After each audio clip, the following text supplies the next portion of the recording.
আসসালামু আলাইকুম। আমি মোহাম্মদ রেজাল হলাদার আপনাদের সাথে প্রতিদিন আসি দেশের খবর। সাবেক প্রধানমন্ত্রী শেখ হাসিনার আন্তর্জাতিক মানবতা বিরোধী অপরাধ ট্রাইব্যুনালের যে রায়ের সিদ্ধান্ত দিয়েছে তা নিয়ে ভারতের প্রতিক্রিয়া। হাসিনার মৃত্যুদণ্ড নিয়ে শুভেন্দুর বিতর্কিত মন্তব্য। পলাতক ওই সাবেক স্বৈরাচারী প্রধানমন্ত্রী শেখ হাসিনাকে মানবতা বিরোধী অপরাধ দেওয়া মৃত্যুদণ্ডের সাজা দিয়েছে বিতর্কিত মন্তব্য করেছেন ভারতের পশ্চিমবঙ্গের বিজেপির প্রধান শুভেন্দু অধিকারী। সোমবার 17 নভেম্বর হাসিনাকে মৃত্যুদণ্ড দেওয়ার পর শুভেন্দু বলেন, এই রায় দেওয়া হয়েছে পাকিস্তানের নির্দেশে, এটি কার্যকর হবে না। হিন্দুত্ববাদী শুভেন্দু আরো বলেন, শেখ হাসিনা প্রগতিশীল, শেখ হাসিনা উগ্রবাদীদের সঙ্গে ছিলেন না। এদিকে স্বৈরাচার হাসিনাকে মৃত্যুদণ্ড দেওয়ার পর এ নিয়ে আনুষ্ঠানিক প্রতিক্রিয়া জানিয়েছে তার আশ্রয়দাতা ভারত। দেশটির পররাষ্ট্র মন্ত্রণালয়ের মুখপাত্র রণধীর জয়সওয়াল এক বিবৃতি বলেছেন, বাংলাদেশের আন্তর্জাতিক অপরাধ ট্রাইব্যুনালের নির্বাসনে থাকা হাসিনার রায় নজর নিয়েছে ভারত। তবে ভারত হাসিনাকে ফেরত দেওয়ার ব্যাপারে কি সিদ্ধান্ত নেবে সেটা স্পষ্ট করেননি রণধীর। তিনি শুধু জানিয়েছেন বাংলাদেশের সঙ্গে তারা কাজ করতে প্রস্তুত আছেন। রণবীর বলেন, ঘনিষ্ঠ প্রতিবেশী হিসাবে শান্তি, গণতন্ত্র, অন্তর্ভুক্তি এবং স্থিতিশীলতা সহ বাংলাদেশের জনগণের সার্বভৌমত্বর স্বার্থের প্রতি ভারত প্রতিশ্রুতিবদ্ধ। আমরা সর্বদা এই লক্ষ্যে সকল অংশীদারদের সঙ্গে গঠনমূলকভাবে কাজ করব। এর আগে সোমবার মানবতা বিরোধী অপরাধের মামলায় সাবেক প্রধানমন্ত্রী শেখ হাসিনার বিরুদ্ধে সর্বোচ্চ সাজা ঘোষণা করেছেন আন্তর্জাতিক অপরাধ ট্রাইব্যুনাল এক।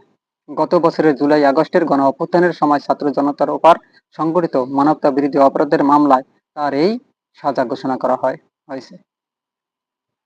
বিচারপতি মোহাম্মদ গোলাম মুর্তজা মজুমদারের নেতৃত্বাধীন ৩ সদস্যের আন্তর্জাতিক অপরাধ ট্রাইব্যুনাল এক এই রায় ঘোষণা করেছে। রায় ঘোষণার সময় জনাকীর্ণ আদালতে আইনজীবীরা ছাড়া ও জুলাই আগস্টের নিহতদের কয়েকজনের পরিবার সদস্যরা উপস্থিত ছিলেন। রায়ে আদালতে বলেছেন, শেখ হাসিনার বিরুদ্ধে ৩টি অভিযোগ প্রমাণিত হয়েছে। একটিতে আমৃত্যু কারাদণ্ড এবং অন্য দুটি অপরাধের মৃত্যুদণ্ড দেওয়া হয়েছে।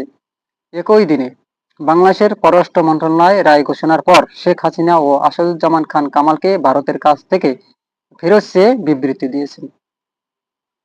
বিবৃতিতে পররাষ্ট্র মন্ত্রণালয় বলছে, আন্তর্জাতিক অপরাধ ট্রাইব্যুনাল আজকের রায়ে পলাতক আসামি শেখ হাসিনা ও আসাদুজ্জামান খান কামাল জুলাই হত্যাকাণ্ডের জন্য অপরাধী সাব্যস্ত এবং দণ্ডপ্রাপ্ত হয়েছেন। মানবতা বিরোধী অপরাধের দায়ে দণ্ডপ্রাপ্ত এই ব্যক্তিদের দ্বিতীয় কোনো দেশ আশ্রয় দিলে তা হবে অত্যন্ত অবসুলভ আচরণ এবং ন্যায় বিচারের প্রতি অবজ্ঞার সামিল। বিবৃতিতে আরো বলা হয়েছে, আমরা ভারত সরকারের প্রতি আহ্বান জানাই তারা যেন অতি বিলম্বে দণ্ডপ্রাপ্ত এই দুই ব্যক্তিকে বাংলাদেশের কর্তৃপক্ষের কাছে হস্তান্তর করেন। দুই দেশের মধ্যে বিরাজমান প্রত্যাপন চুক্তি অনুসারে এই ভারতের জন্য অবশ্য পালনীয় বটে। সুপ্রিয় দর্শক, আসলে আপনারা কি মনে করেন, এই যে শেখ হাসিনার সাজা নিয়ে ভারতের যে আপনার হয়েছে বিবৃতি, তা আপনার কাছে কেমন? আসলে মানবতা বিরোধী অপরাধের সাবেক প্রধানমন্ত্রী শেখ হাসিনার মৃত্যুদণ্ড রায় এই মামলাটি আইনি প্রক্রিয়া শেষ ধাপ নয়। ন্যায় বিচার পাওয়ার লক্ষ্যে উচ্চ আদালতে সংক্ষুব্ধ যে কেউই যেতে পারবে। তবে শেখ হাসিনার জন্য এই সুযোগ থাকবে না যদি তিনি আত্মসমর্পণ না করেন। নির্ধারিত ৩০ কার্য দিবসের মধ্যে আত্মসমর্পণ বা গ্রেপ্তার না হলে আপিলের সেই সুযোগ থাকবে না। এরপর গ্রেপ্তার হলে তা আত্মসমর্পণ করলে সরাসরি ফাঁসির মঞ্চে যেতে হবে, যদিও বাংলাদেশ কোনো নারীর ফাঁসির কার্যকরের রেকর্ড নেই। শেখ হাসিনার মামলাটি পরবর্তী ধাপ কি হবে, এই প্রশ্নে আন্তর্জাতিক অপরাধ ট্রাইব্যুনালের প্রসিকিউটর মিজানুল ইসলাম মানবজমিনকে বলেন, গত সোমবার এই মামলার রায় হয়েছে। এখন দেখতে হবে আসামি পক্ষের রায় বিপরীতে কি পদক্ষেপ নেন। তাদের পক্ষ অনুযায়ী প্রসিকিউটর প্রয়োজনীয় ব্যবস্থা নেবে। প্রসিকিউটর পক্ষ থেকে মামলাটি নিয়ে উচ্চ আদালতে যাওয়ার পরিকল্পনা আছে কিনা এমন প্রশ্নে তিনি বলেন, মামলার রায় কপি এখনো প্রকাশ করা হয়নি। রায়ের কপি প্রকাশ হলে প্রসিকিউশন রায়টি পর্যালোচনা করে সিদ্ধান্ত নেবেন। তবে এখন পর্যন্ত প্রসিকিউশন থেকে এমন কোনো সিদ্ধান্ত নেওয়া হয়নি যে মামলাটি নিয়ে উচ্চ আদালতে যাওয়া হবে। পলাতক ফেরাতে পলাতকদের ফেরাতে ২ ভাবে চেষ্টা করা হবে।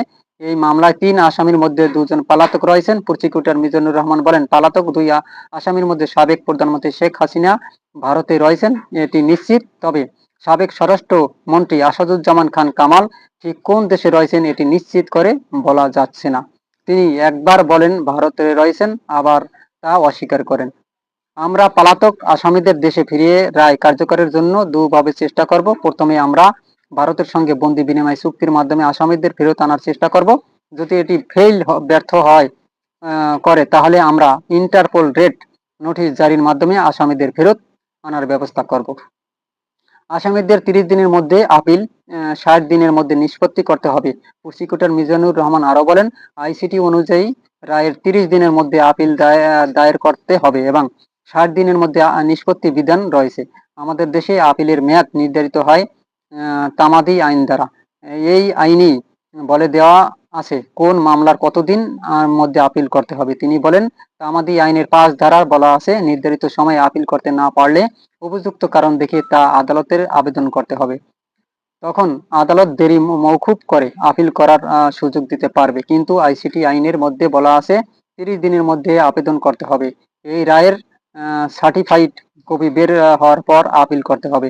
তবে পলাতক আসামিদের ক্ষেত্রে সে সুযোগ নেই। আসামিদের বিরুদ্ধে মামলা হয়েছে এটি তারা জানেন, তাই তাদের আত্মসমর্পণ না করে কিংবা গ্রেপ্তার না হলে তাদের আপিলের যাওয়ার সুযোগ নাই। পররাষ্ট্র মন্ত্রণালয়ের প্রস্তুতি শুরু হয়েছে। আন্তর্জাতিক অপরাধ ট্রাইব্যুনালের প্রসিকিউটর গাজী মনোয়ার হোসেন তামিম গতকাল সাংবাদিকদের বলেন, এই মামলার শুরুতে পলাতক আসামিদের বিরুদ্ধে ইন্টারপোলের গ্রেপ্তারি পরোয়ানা জারি ছিল।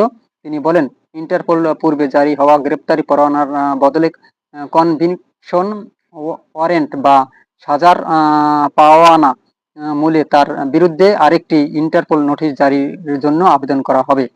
ফরেন মিনিস্ট্রি মাধ্যমে ইন্টারপোলে আবেদন করার প্রস্তুতি শুরু করেছেন আন্তর্জাতিক অপরাধ ট্রাইব্যুনাল প্রসিকিউশন। তিনি আরো বলেন, পলাতক ২ আসামির বিরুদ্ধে হওয়া মৃত্যুদণ্ডাদেশ রায়ের কপি শিগগিরই জেলা ম্যাজিস্ট্রেট, ঢাকা জেলা প্রশাসক সহ কয়েকটি দপ্তরে পাঠানো হবে কয়েকটি কার্যকরের জন্য। তিনি বলেন, আইসিটি আইনে বলা আছে ট্রাইব্যুনালের সকল রায় সরকার বাস্তবায়ন করবে। এখন এই রায় কপি যখন ডিস্ট্রিক্ট ম্যাজিস্ট্রেটের কাছে যাবে, তারা সিদ্ধান্ত নেবেন রায়ের কোন অংশ কিভাবে কার্যকর করবে। তামিম বলেন, পুনর্গঠিত আন্তর্জাতিক অপরাধ ট্রাইব্যুনালের সোমবার রায় প্রদান করেছেন ট্রাইব্যুনাল এবং এই রায়ের পর রায়ের শেষে প্যারাতে উল্লেখ আছে যে এই রায়ের একটি সার্টিফাইড কপি ট্রাইব্যুনাল প্রসিকিউটর পাবে এবং একটি সার্টিফাইড কপি এই মামলার যে আসামি উপস্থিত ছিলেন তিনি পাবেন। এবং যে আসামি পলাতক আছেন তারা যদি ৩০ দিনের মধ্যে সারেন্ডার করেন অর্থাৎ গ্রেপ্তার হন, তাহলে তারাও এই রায়ের একটি সার্টিফাইড কপি পাবেন ফ্রি অফ কস্ট, বিনামূল্যে। আরেকটি কথা ট্রাইব্যুনালে বলে দিয়েছে, সেটা হলো যে এই রায়ের আরেকটি কপি ডিস্ট্রিক্ট ম্যাজিস্ট্রেটের কাছে, মানে ঢাকার জেলা প্রশাসক যিনি এস ওয়েল ডিস্ট্রিক্ট ম্যাজিস্ট্রেট ওনার কাছে ফর কমপ্লিয়ারেন্স এর জন্য যাবে, এটার কার্যকারিতার জন্য। তিনি আরো বলেন, আমরা যেটা করব সেটা হলো যে যে ২ জন পলাতক আছে তাদের বিরুদ্ধে একটি গ্রেপ্তারি পরোয়ানা কপি সহ রেড নোটিশ জারির আবেদন করা আছে আমাদের আগেই। সেটাকে এখন মোটিফাইড করে গ্রেপ্তারি পরোয়ানার বদলে এটা কনভিকশন ওয়ারেন্ট কনভিকশন ওয়ারেন্ট বা সাজার পরোয়ানা মূলে আমরা তার বিরুদ্ধে আরেকটি ইন্টারপোলের নোটিশ জারির জন্য আবেদন করব থ্রু ফরেন মিনিস্ট্রি। এটা আমরা করব এবং এর কাজ অলরেডি আমরা শুরু করেছি। এটি চিফ প্রসিকিউটর কার্যালয়ের পক্ষ থেকে ফরেন মিনিস্ট্রিতে পাঠানো হবে। ফরেন মিনিস্ট্রির মাধ্যমে এটি ইন্টারপোলে যাবে। আমরা জাজমেন্টের কপি হাতে পেলেই এটি পাঠিয়ে দেব। সুপ্রিয় দর্শক, বর্তমানে আপনার ভারতের মিডিয়ারাও শেখ হাসিনার যে ফাঁসির রায় ধার্য করা হয়েছে সেগুলো অনেক মিডিয়ায় অনেকভাবে প্রকাশ করেছে যে তারা এসব রায় মানে না এবং শেখ হাসিনাকে নিয়ে বিভিন্ন শুধু ইন্ডিয়ান বিভিন্ন অর্থাৎ বিশ্ব মিডিয়া এখন বর্তমানে তোলপাড়। সুপ্রিয় দর্শক, আপনার কি মনে করেন আসলে এই রায় কি কার্যকর হবে? বাংলাদেশের ইতিহাসে প্রথম মহিলা প্রধানমন্ত্রীর যে ফাঁসির রায় ঘোষণা করা হয়েছে এটা কিন্তু বাংলাদেশের ইতিহাসে একটা কলঙ্কিত অধ্যায় বলে আমরা মনে করি। তবে যাই হোক, আমরা মনে করি এর একটা সুষ্ঠু বিচার করা হোক, কারণ বিচার সুষ্ঠু হলে যেদিকে রায় যায় আমাদের কোনো আপত্তি নেই। সুপ্রিয় দর্শক, আপনাদের মতামতকে অবশ্যই কমেন্টে জানাবেন। তবে ভিডিওটি ভালো লাগলে অবশ্যই আমার চ্যানেলটি সাবস্ক্রাইব করবেন এবং ভারতের যে মন্তব্য সেগুলো সম্পর্কে আপনি কি মনে করেন অবশ্যই কমেন্ট করে জানাবেন এবং ভিডিওটি লাইক ও শেয়ার করে সবাইকে সুযোগ করে দিন। আজ এ পর্যন্তই। আসসালামু আলাইকুম ওয়া রাহমাতুল্লাহি ওয়া বারাকাতুহু।